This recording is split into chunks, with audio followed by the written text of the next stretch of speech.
Get Gutsy, episode number 115 with Adrienne Dorison on You Have the Answers. Welcome to Get Gutsy. I'm your host, Jenny Fennig, and I am so excited to be on this journey with you. A cutting-edge show blending business and spirituality, Get Gutsy serves up a potent blend of stories, lessons, and tips to help you make a massive impact in the world through your soul's work and your inspired life. No more going it alone, no more excuses. The world needs more brave women saying yes to leadership. Are you with me? Good. Let's get gutsy now. Hey everybody, Jenny here. Welcome to Get Gutsy. We have another fabulous conversation today. Thanks for joining us and rounding out 2016 together. That's where we are now. It's kind of wild.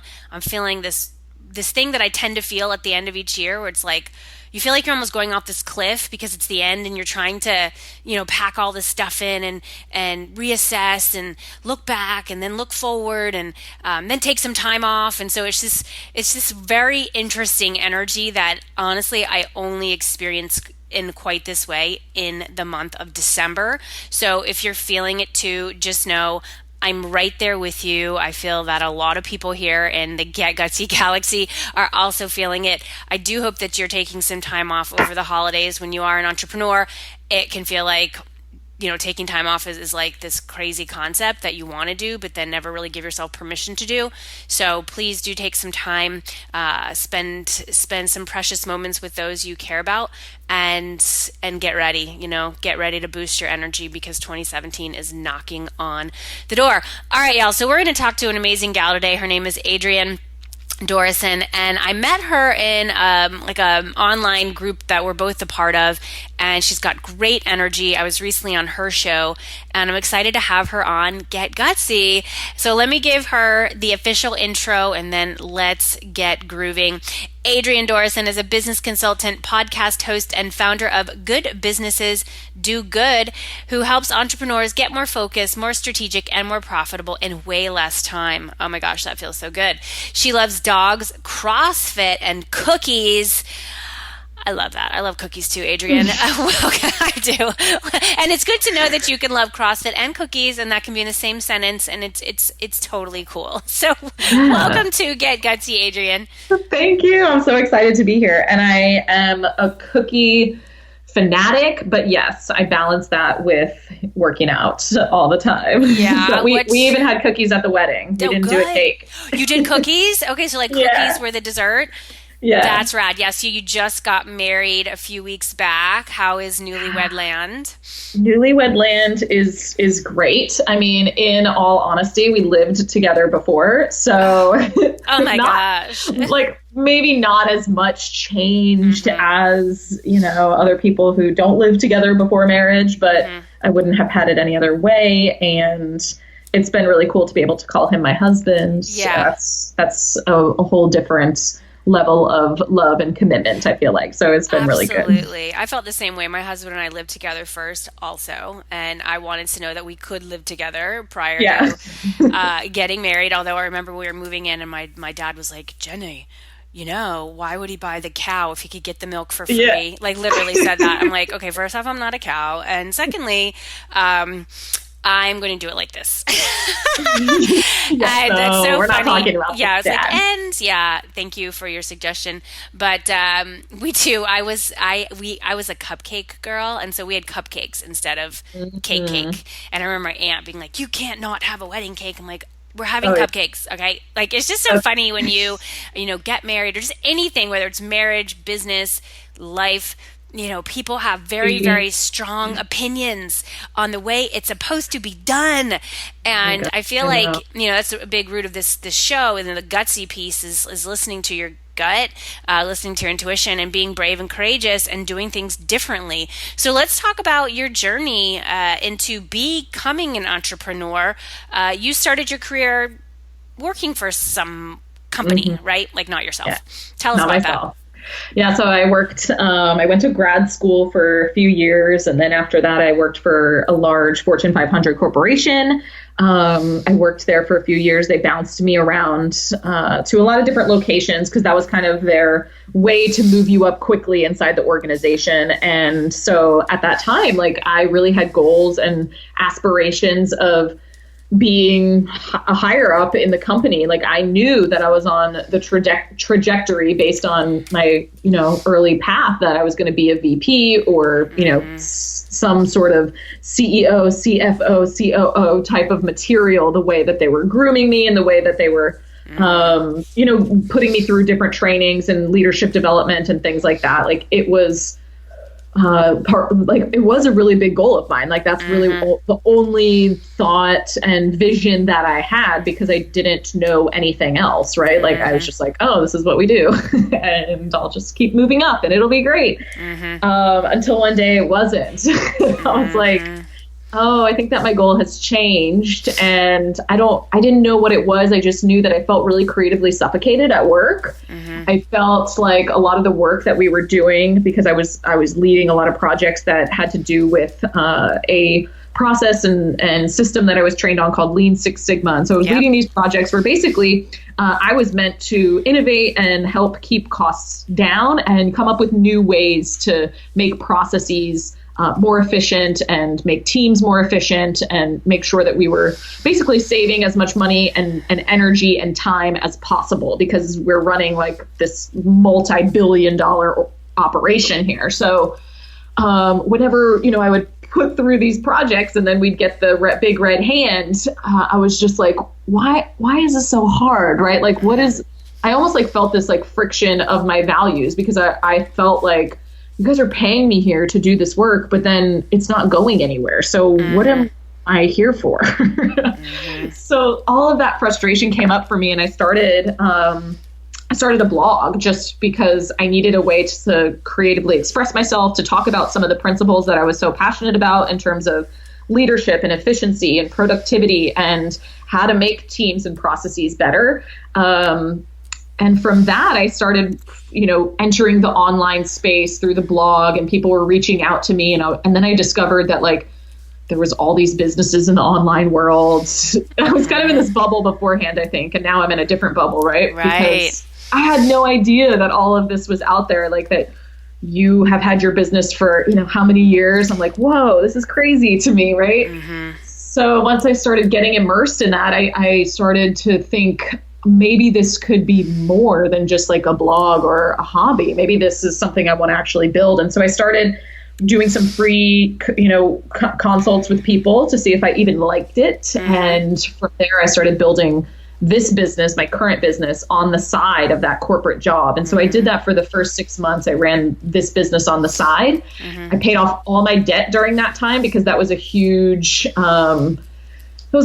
thing for me to make sure that if I was leaping into this business, that financially I was doing it intelligently and in a way that felt good for me. That's not the right choice for everyone, but for me, I had $48,000 of student loan debt. And I was like, well, if I can just get my expenses down really low, then I won't have to put a ton of pressure on myself in the business yet to pay off all that. So I paid off all of those student loan debts during those first 6 months of side hustling. So the side hustle money paid off the debt. It was like you were testing the concept. You're like, okay, let's see if this works, if this has legs, while you're still working full time, while you're still getting paid from the company. And then you paid it all off and had money left over, and you're like, okay, I guess this works. I guess I'm going to leave now. Yeah. So what was the timeline for you leaving in terms of when you started the side gig? So I paid off the debt the end of May of 2015. And I left right before July 4th weekend. Wow. So like a month later. And I had planned actually to stay a little bit longer, as we all do. It's, as soon as you like make that last payment on the debt, and I'm like, okay, I could leave now. But actually, this is something that most people fear. My company found, they found some of my blogs. Oh, I was wondering, were you blogging anonymously under a different name? How did you do that? I was super visible. This is my gutsy part, right? Like this is super gutsy for me. And I think that it's something that will be helpful for people that are maybe still in a job or maybe that are like just not being visible with their business, because I knew that the riskiest thing I could do for my business, which was the thing that I was saying I wanted to grow, the riskiest thing I could do was not be visible, right? Of course, it's not going to grow if I'm not getting myself out there, if I'm not sharing content, if I'm not being honest and truthful about what's going on for me and how I can support other people. And so I was willing to be visible, knowing the risk, right? Like knowing that if I still showed up to my day job and did my job, I did my work, then there was no way legally that they could fire me, right? It wasn't a non-compete. Right. But I still knew that would be potentially controversial.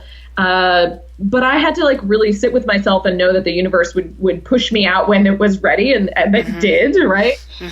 Because I just knew that if I wasn't being visible with my business and I was saying that I didn't want this job anyways, I didn't want the job. Right. So why would I be trying to hold on to it? Right. Like I see that with so many people. Like they say they hate their job, they don't want their job, but I'm scared for my boss to find out. And I'm like, so then you're kind of in a conflict there, right? Like you're not being congruent with what you say you want. So I got found out. But like I said, I was never, really hiding it. I just wasn't like throwing it on people's desks or anything. But someone did find it, sent it up to one of my VPs, and then I got a call from my VP one day. And how did that go? I cried.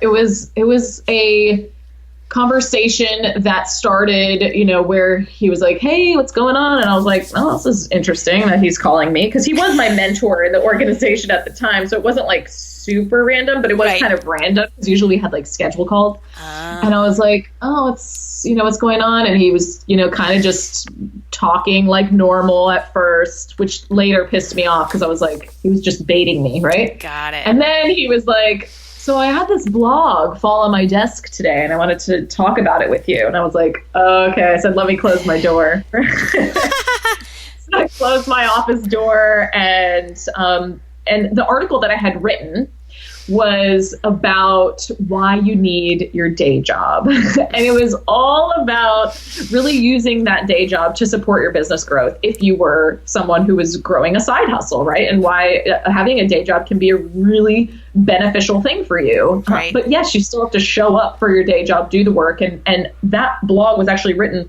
3 months prior. But my boss at that time, or the VP at the time, asked me, he's like, "Is this, I just wanted to know, is this like your resignation notice?" And I was like, "Is this your he asked if this was my 2-week notice. I was like, "I wrote that blog 3 months ago." Right. Like, so obviously no one has noticed a drop in my performance or anything. Right. So I know that that's not the issue.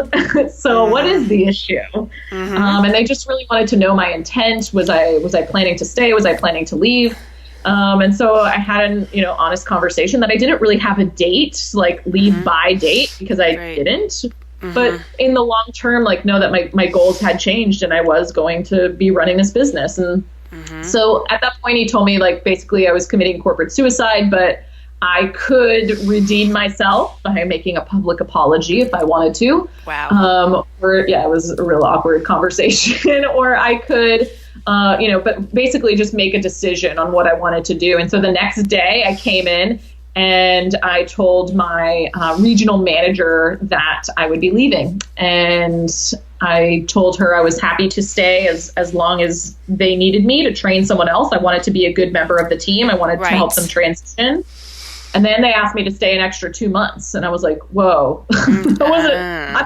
I literally, Jenny, I thought that they were going to walk me out of the building. That's how I thought it was going to go. And then they were like, "Can you stay until the end of July?" And I was like, I'll stay till July 4th, till the holiday, just because I had already planned to go see my dad that weekend. And so I was like, stay till July 4th. That'll be a nice clean break for us. And then I'll leave. And so that was definitely one of the most challenging both of those conversations that I had to have. And then I had to go into, all the offices in my workplace, all the people that I was working with, and let them know. And then it was challenging. I'm not saying it was easy. There was definitely a pit in my stomach for like a full 4 days, like during that conversation, after that conversation, when you have to walk into your manager's office and tell them you're leaving. When I was making money in my business, but there's still always that, like, am I crazy? Sure. Right? Like, am I crazy to leave this job? So there was a lot of that type of emotion during those days as I transitioned. Yeah. Transition it's an intense time, whether we're talking job transition, relationship transition for all of the mothers listening in who've had babies and they know what like transition in the birth sense means. I mean, it's wild. It is so scary. So during that time, okay, and so essentially it was kind of like you had 1 month that it's like they wanted the 2 months, and so you're like, actually beginning of July. So so you kind of like had this 1 month. And so at that point, once you made that transition and were ramping up even more so in your business, like what did those first few months of you moving then, quote, full time into the business look like, and how was that for you? Yeah, it was super exciting because this was like what I had wanted for the past at least 6 months, right? Like this is what I was working towards, and people recommended, they're like, you should take some time off in between. You should transition before you fully jump into your full-time business. But I didn't listen to them. And part of me wishes I did, because as soon as I left that job, I had been building a waiting list to work with me, because when I was in corporate, I didn't have a ton of time to work with clients one-on-one or in a longer term consulting capacity, because basically I was nights and weekends, and that wasn't going to work for a lot of my clients. So I basically made the announcement like once I left my job, and I signed on like 7 new clients that week. It was like the biggest jump in income or biggest sales week that I had ever had at that point. And how did you get that? Let's just pause there, because I think our listeners, this is super helpful for them. So you made the announcement. Where did you make that announcement? On your blog, social media? Did you have an email list at that time? Yeah, so definitely on I had a podcast that. So you started your podcast while you were employed?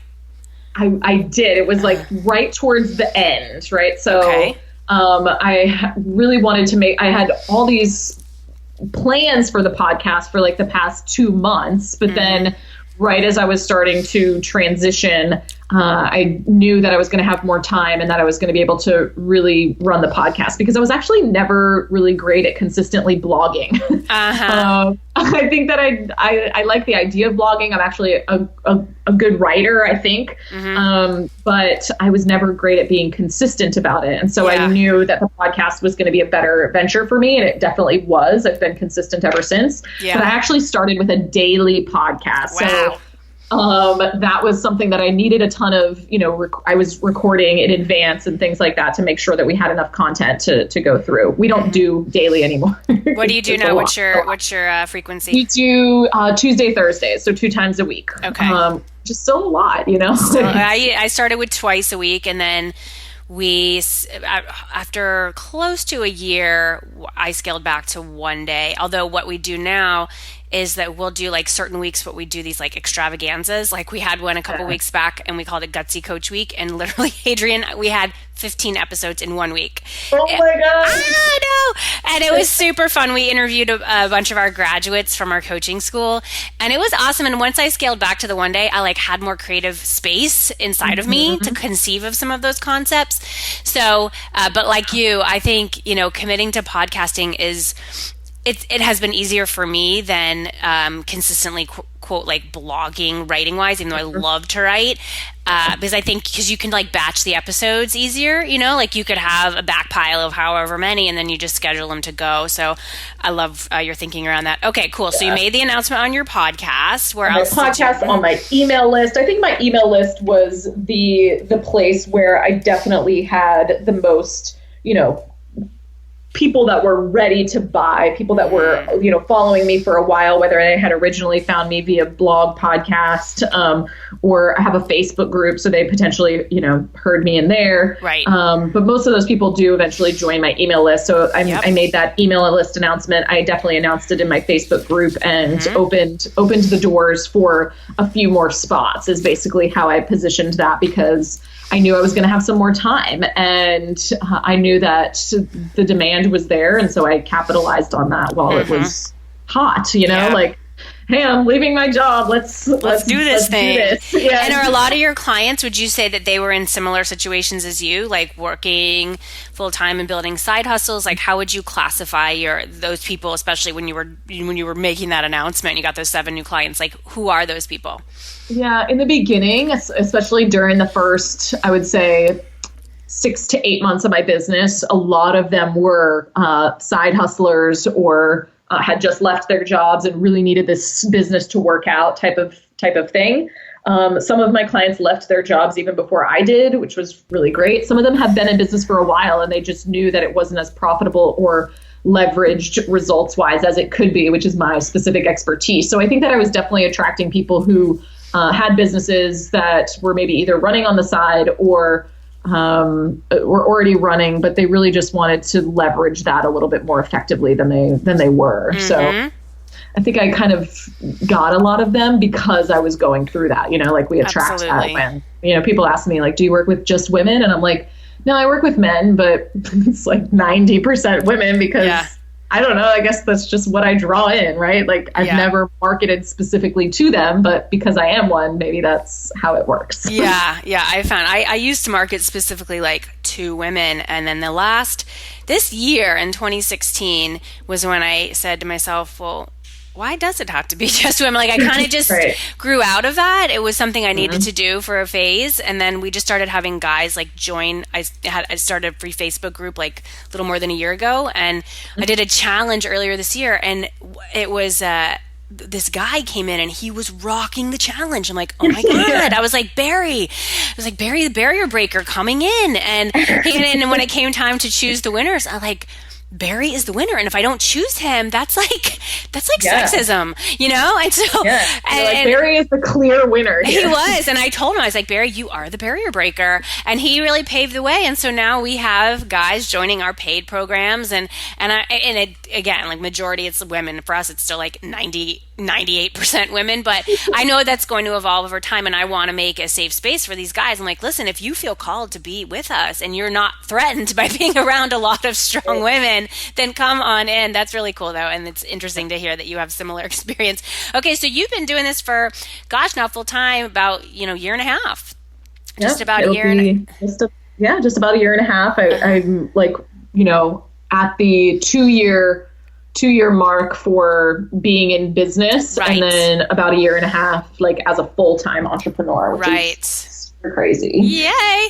And so your revenue model at the beginning, it sounds like it was one-on-one clients, but you were building out your media empire, if you will, with the podcast and your Facebook group. And so give us a picture of what the business looks like now and how you evolved from the one-on-one work to what you're doing now, like what that evolution looks like and where you've landed at this point.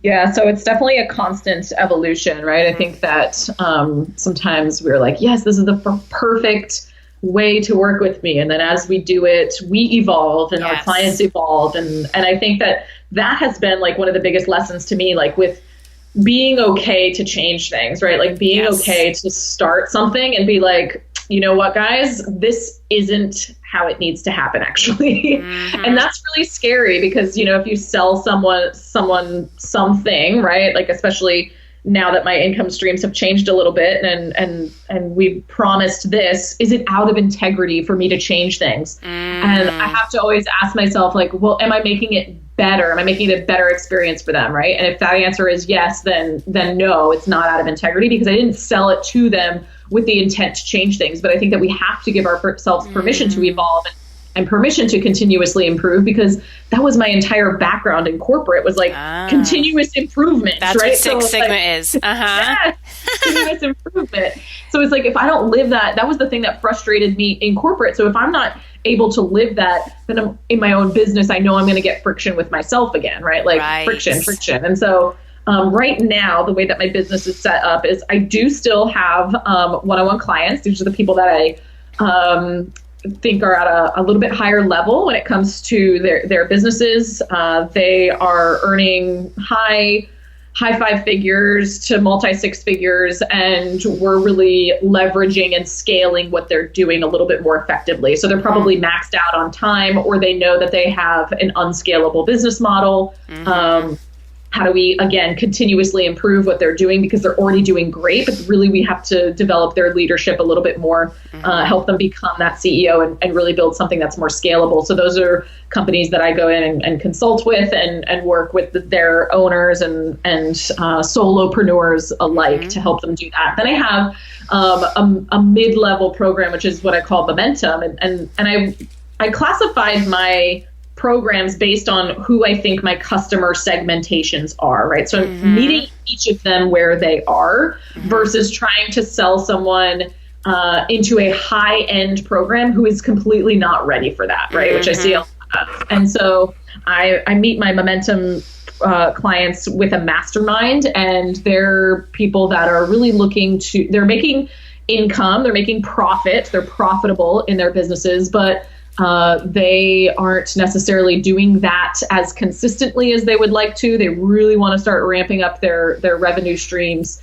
becoming the go-to expert in a niche, and starting to build what I call is that feeling of momentum, like where you're actually going down the hill and not feeling all the friction of going up it. So those are my mid-level mastermind clients. And then I have a membership site, which is called a Profit Track. And so Profit Track is for people who are not consistently profiting in their businesses yet, and I help get them to profit. So I think that this is the most widely underserved customer segmentation, because people are selling them things that they're not ready for yet, or they're trying to focus on things that aren't going to be the most impactful during that stage or phase of business, as I call it, right? So I think in the early stages, like, they need to get profitable. So some of them are actually making great revenue, but they're not profitable. So that's really important to me, because a business does not continue to run if there is no cash injection inside of it, right? So a lot of these businesses who need that are focused on so many different things that they're not making progress anywhere. So inside that program, like, literally that is our main focus, and I get them to profitability in their businesses, and then they can choose to either move up with me into Momentum or Leader, or move on, right? Because that's my goal for them, is to really serve them where they're at. So that's how I've like structured the business now. But again, it took like 2 years to even have the aha moment of, oh, this is where I need to meet them. This is where I need to meet them. And this is where I need to meet them. So I like how you did that. Yeah. Meet them. Yeah. Where they are and with what they need. And get them to where they want to go. Right. So it's like, you know, when you're spraying them with a fire hose at that profitability stage, sure, they could be building tons of credibility with media, but is that making them any money? Like, how long can they go without making any money? And some of them, it's only a couple months till they're going to have to go get a job. Exactly. Or they're, you know, not going to be able to leave their job for forever, because they're just not figuring out, okay, I like that. And so our listeners take that in, the way that Adrienne has looked at the different level of customer segment that she is committed to serving, and how she's developed offerings that solve their problems. What would you say, Adrienne, has been your biggest challenge?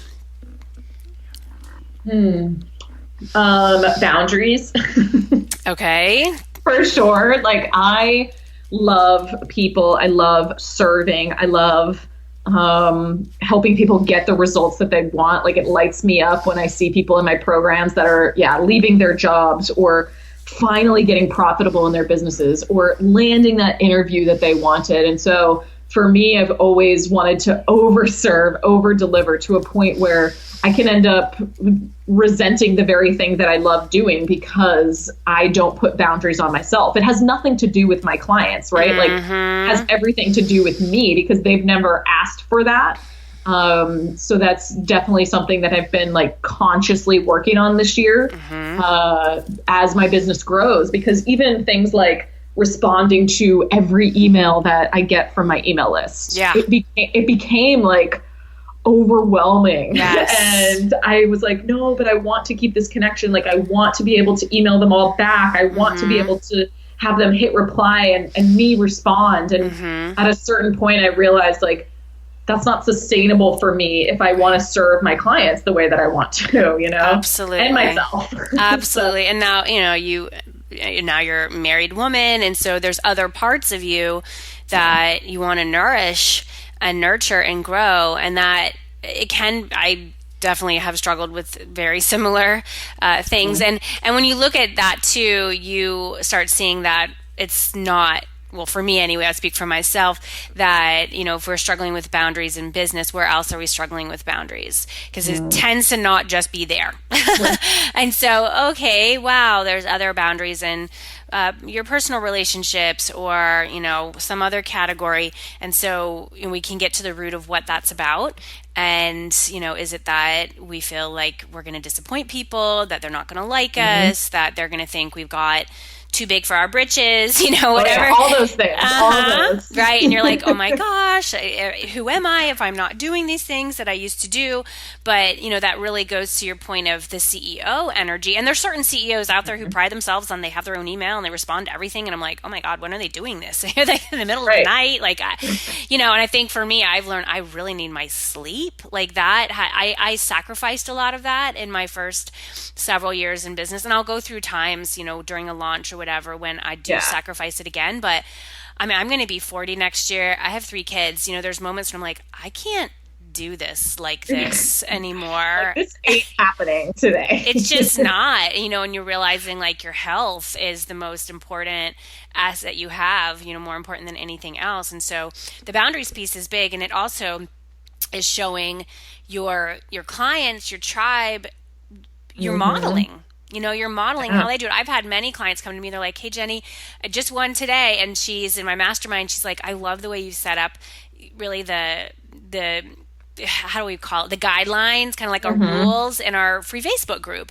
because we're very clear on how it works and promo and, all of it, because it can get out of control. We have over 3,000 people in there and it's awesome and it's growing. And if you don't have boundaries and just here's how things roll around here, then you're going to suffer. And so she just posted like, I love yours. And, I use that as a baseline for mine. Of course I changed, everything that needed to be changed, blah, blah. Are you okay with that? I'm like, absolutely. Like that's great. You learn really quickly. I think sometimes we go and we're like, oh, we won't have any, policies because I just don't want to be like that. Especially sometimes we come from corporate and we're like, screw policies. I want there to be like a free for all. This is a party. And then after a while you're like, I am dying a slow death. Yeah, that's actually something that I try to, tap back into whenever I'm thinking about corporations or a 9-to-5, and what about that structure was actually really supportive, right? Totally. That I felt so jaded about when I left that I was like, oh, forget it. I don't want any of that, right? I want all this freedom. And then I was like, wait, like these things are in place for a reason because they work a lot of the times, right? Yes. Like having deadlines for yourself, right? Like that's something that entrepreneurs really have to self-impose if they're going to be successful, because otherwise you will just continue to procrastinate or put things off or whatever it may be. But like a lot of the structures, systems, and like policies, I use air quotes, you can't see me, but policies or guidelines that we had can be really helpful if you just structure them in a way that works for you and feels good for you, but still feels like a better container than wild and free, Yeah, absolutely. And especially when it comes to payment, when it comes to refunds, like you have to have a policy. And, that was challenging for me at first too, with, you start, people come forward with different reasons for this and for that. And if you allow your emotions to get pulled in of like, well, wow. And then I got to the point, I'm like, I'm not in the business of evaluating people's excuses. I'm just not. Like, that's not the business that I'm in. The business that I am in and my company is in, it is transformation and, guiding our clients to go after everything they want and to be who they were designed to be. And so our policies back that up. They're fair. They're clear. We don't need to make, changes because this person had this and this person, like, here's the policy you agreed when you said yes. It's the same as when you go into a shop, like one of my favorite stores, it's like very clear. There's no refunds. Okay. Like if you buy this and you have a certain number of days to come back in and you return it or exchange it. And that's that. And you're not going to freaking fight over it and blah, blah, blah. And it's like, that's what it is. Okay. And so I have to, go to my team and just reiterate that at times, like, listen, this is what we're in the business of, and it's okay. And we're teaching people to be accountable for their decisions and to not make choices out of fear, but out of love and faith in themselves. And that's who we are. And we are here to be teachers. One of my favorite mantras, Adrienne, I can't remember if we talked about this on your show, but this has been super helpful for me. And I just learned it in the last year. So I'll share it with you in the hopes that it might be helpful to you and any of our listeners. Because I trained under Gabby Bernstein last year. I did her Spirit Junkie Masterclass levels 1 and 2. And she is a Kundalini yoga teacher. I trained to become a yoga teacher several years back, but not Kundalini, it was Vinyasa. But there's a Kundalini yoga teacher's oath that she shared with us, which I have really relied on so much during those tough moments when you've got to like do the hard thing, but the thing that's right, for your clients, for your students. And it's this: I am not a woman. I am not a man. I am not a person. I am not myself. I am a teacher. I am not a woman. I am not a man. I am not a person. I am not myself. I am a teacher. And so when we really come into that is the oath. I'm here to teach. It's not always the easiest road. But when we look back, into your schooling, my schooling, the schooling of everyone listening, like, probably, I would say with a lot of certainty, your favorite teacher, the one who you feel like, wow, you stretched the most, in their class, was not the one who went the easiest on you. Right. Was not the one who was like, you turned in the crappy paper, or you didn't do your best, and they just let you slide. Like they were the one who called you out. They were challenged you, right? Yes. It wasn't that they were mean, right? With like they love. Could be fun. Yeah, it was with love, but they could be direct. They could challenge you. And I love that because I think that, by not having the boundaries or the guidelines or the processes in place, then it really it doesn't show you the respect that you want to show yourself as a business either. Like you're basically saying, I'm not a real business. Right.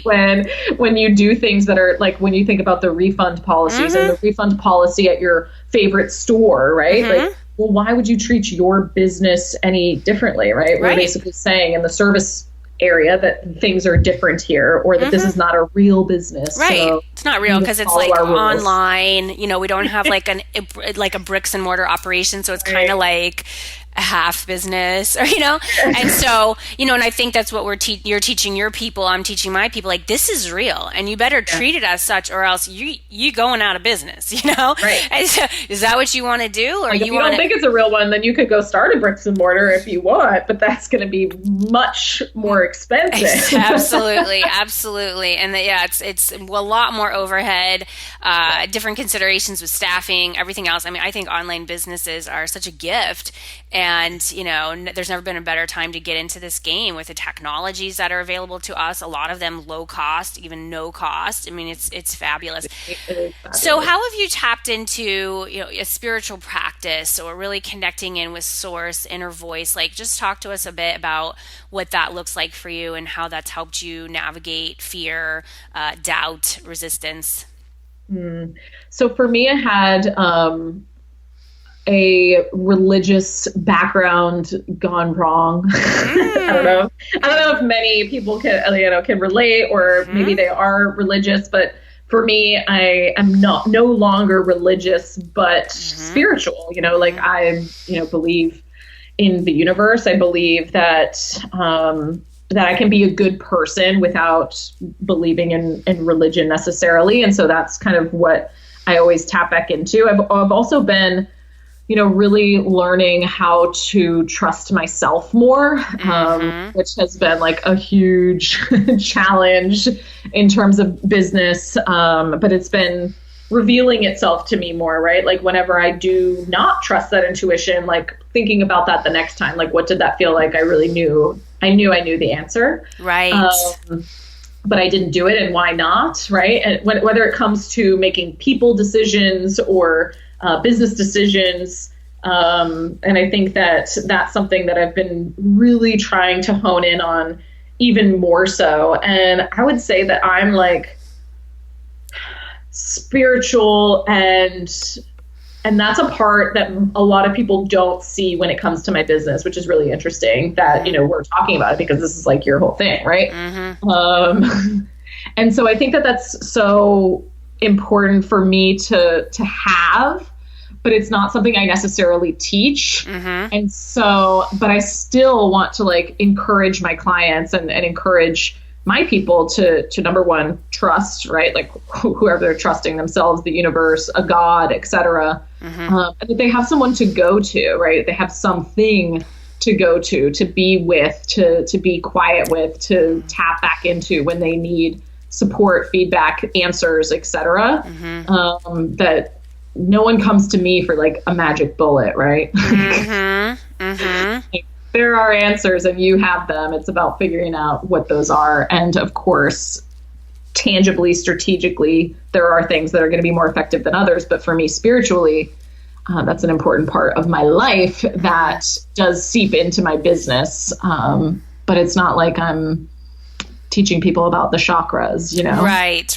But it's just something that's within you. That's interesting about your evolution around the religious upbringing, or just what that was for you, and how it's like that REM song, "Losing My Religion." That's how it was for me. Really? Like, what was it? Like, I'm curious. Wow, that's so interesting.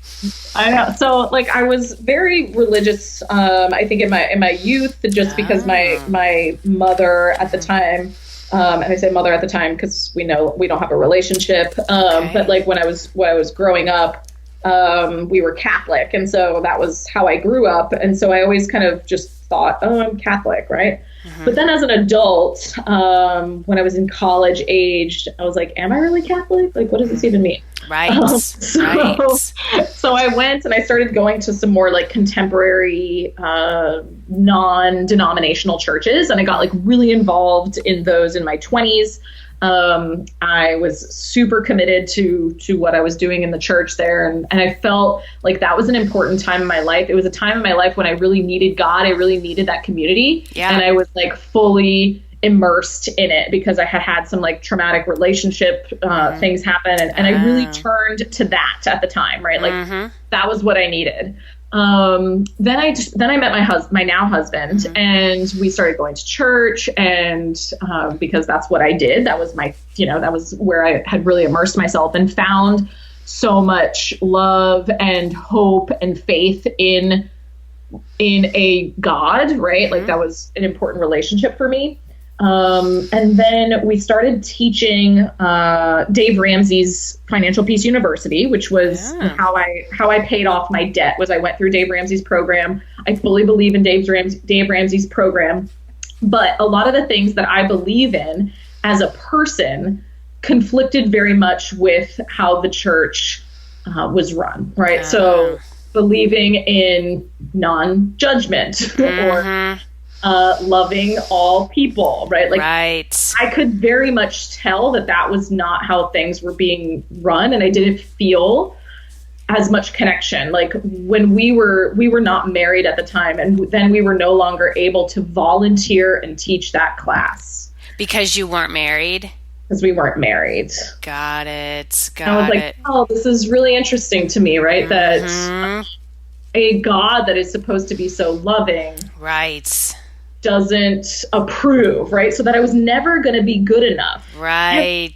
That is really what that space is preaching, right? That I will never be good enough. Right. For this life or God. And so I just no longer needed that. I was like, and I guess I just started challenging it more. Like, I think that religion is really easy to believe when we don't think for ourselves. Right. Which is like maybe really controversial to say. Jenny, this is definitely the most controversial podcast. I love it. It's hot, but these are good conversations, and it's awesome that you got here. And it's like you had such an interesting road prior to, and you really just started asking yourself questions and seeing some, hypocrisy or some things that you just didn't. You're like, I can't get on board with this anymore. I gotta.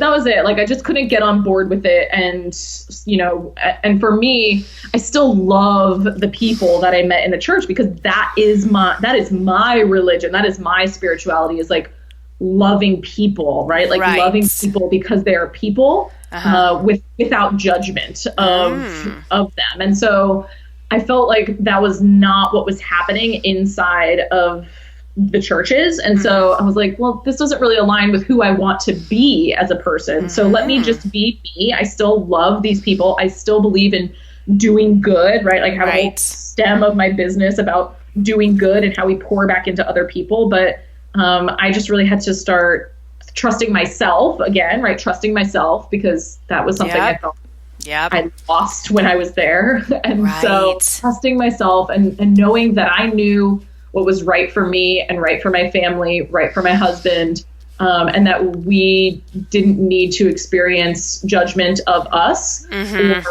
or that we didn't need to judge other people, but that we could be loving, and that was enough, right? But still having, like, for me, it's still important to have like a spiritual relationship with something, right? To connect back to. Right. A spiritual relationship of your own understanding. That's amazing. Wow. Thanks for sharing that with us. That was really cool. I mean, it was just neat to see your evolution, and I'm sure it was hard. And for me, like, I still love Bible stories, which is like super interesting and random, right? Like, I believe that like those stories are about moral teachings. Yes. Like, I don't need to believe that this is a real story to understand the moral teaching behind it, which is what I personally believe was why the Bible was written in the first place. Right. Moral teachings. Yeah, absolutely. Absolutely. There's two podcasts. I don't know if I listen to like the Robcast, Rob Bell. I don't know if you know of him, but check that out. He was a former pastor of this mega church in Michigan, and then just started having his own like kind of inner turmoil around that wasn't his path anymore. And he started kind of teaching some, different stuff, and people were trying to like oust him, and it was pretty wild. And so he then went out on his own, and he is a spiritual teacher. I mean, he's been interviewed by Oprah. He has a bunch of books out, New York Times bestsellers. I saw him speak I guess last year. I went through this major spiritual awakening. It was wild. He was interviewed on Lewis Howes's show, and I never listened to Lewis's show before. I just went to this big event, by my mentor, and I was like totally cracked open, which happens at a lot of these events. And then I'm like, oh my God, I just need to be at the pool and just sit here. And I like go to the Lewis. Randomly listen to that episode. Yeah, and I just pushed it, and I'm like crying out by the pool, like, oh, this is exactly what I'm supposed to hear. And then a few months later, I go and see Rob Bell speak in Boston, like by myself. I drove out there, and so I really appreciate his message. And then Joel Osteen, I mean, he's very religious. I don't agree with like 100% of what he says, but there's something about his podcast that really, really motivates me and inspires me to keep going, because this journey is not, if you wanted the easy road, like, don't pick this one. Like, this one is not. It's not. There's a lot of twists and turns. There's hard decisions. There's the thing where you have to adult. We have to do the adulting thing and the CEOing thing, and it's hard, and yet we were called to do this for a reason. So for me, I have to keep these inspiring messages in my ears through podcasts, through like different books that I read, or else it's very easy to go into these super negative thoughts, these disempowering thoughts. So that's why I'm really fascinated with spirituality, because it's the thing that has kept me going. When I realized there's a bigger story here, there's something bigger going on, and it helps me just keep my eyes on that big picture and keep on going. Adrienne, this has been amazing. I want to know your answer to our finale question. What is the gutsiest move you've ever made, and how does it inspire your life and work today? So I wrestled with this question because I feel like I try to live my life through a lens of being bold, right? Like taking bold actions and being gutsy, because I have this question that I ask myself, like, are you going to die? And then if I'm not, then I do the thing, right? That is going to get me towards the result that I want. So for me, it's definitely been, like I briefly mentioned, I had a traumatic childhood, traumatic relationship with my biological mother who we, at the age of 11, I moved in with my dad. She told us, you don't need to come home. She was a single mom at the time. She told us, we were away with my dad for the weekend, me and my brother. She said, you don't need to come home. Like, you can live there. And so the next day we packed up our stuff, and I never saw her again. Never? Never. You've never seen her since that time that you were 11? Never. Oh my goodness. So from there, she was an alcoholic. She was, dealing with her own demons, and she still is, because one of, and that was number one, something that like shaped my life and turned me into the person that I am today. Very much so. Lots of years of therapy. Oh yeah. That's therapy. That's some therapy right there. You're like, or not. And then you're, effed up. Exactly. And then you're I effed was up. Definitely effed up for many years. Eating disorders, insomnia, anxiety, right? Like all these crazy things, like abandonment issues that I didn't even know were abandonment issues because I never, as a child, actually felt abandoned.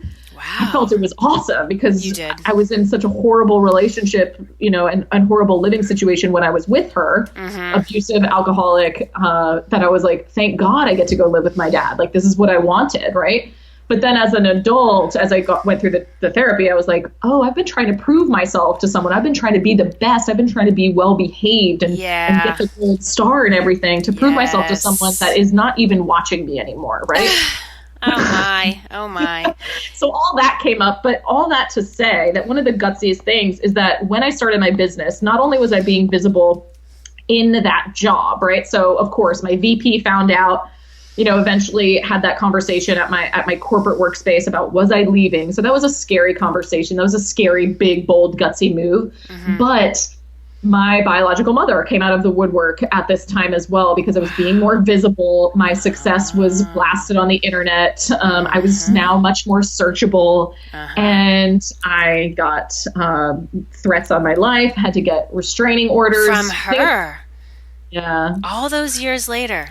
All those years. And I'm still unsure of, why me, right? But for me, she wanted me to be silent about this story. She wanted me to be silent about how this has affected me as a person. And I was a child, yes, but this is my truth, right? Yes. Like this is what I experienced. And while she may have experienced something different or believes something is different from my perspective, that doesn't make my truth any less important or real, right? So I was like, I'm not going to stop sharing this. Like, she threatened to get my website taken down, like all these crazy things. And so I still have not seen her, but I do have a restraining order out on her. So if she does come to my house, that is something that I'm just not willing to be quiet about, because there's so many people with like worse stories than me, or with similar stories to me, or, stories of, I'm scared to get visible because of this specific person in my life. What are they going to say? What are they going to think?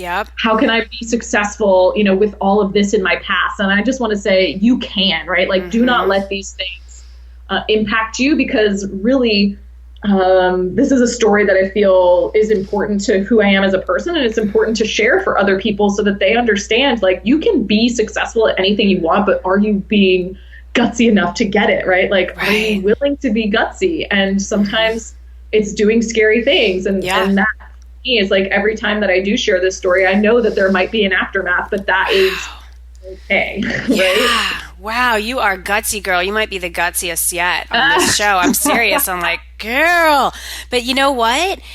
You just think about celebrities, like the threats on their life, and, the stalkers and the this and the that. Like, a lot of them have full-time security guards on staff. Like, that is, when we put so much light out there, we attract amazing light beings to us, who want us to help them.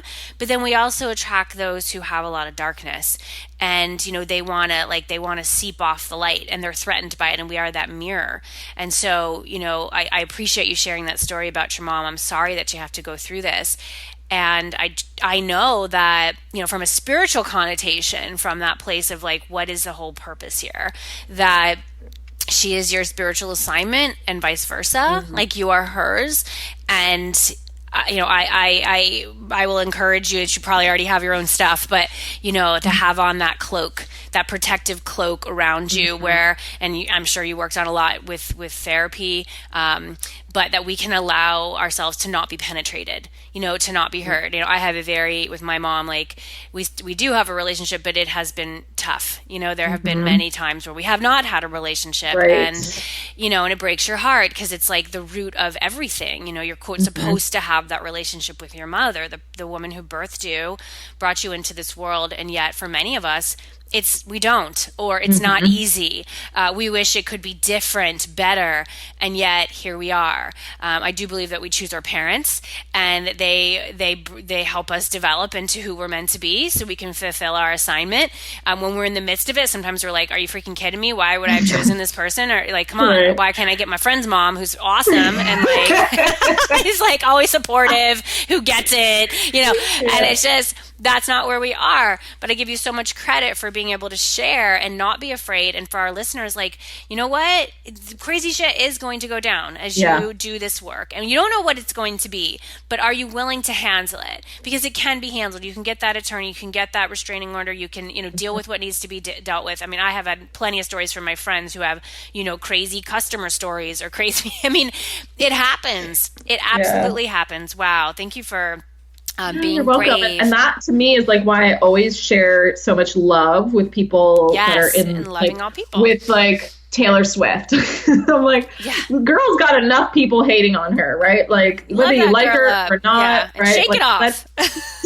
Shake it off, right? It's one of my I would favorite never songs. I can't even imagine like being in that position. Oh my gosh. Same with like Miley Cyrus, Lady Gaga. I'm like, dudes, like they're doing the best that they can, all right? Like, right? Like you and I have had like a glimpse of a microcosm of that. Exactly. It's like, I can't even imagine. Yeah, like just leave them alone and go do something with yourself. Wow. Well, I know our listeners are going to want to check you out, Adrienne. Where can they find you? Where can you send our people to go stay in touch with you and find out more about you?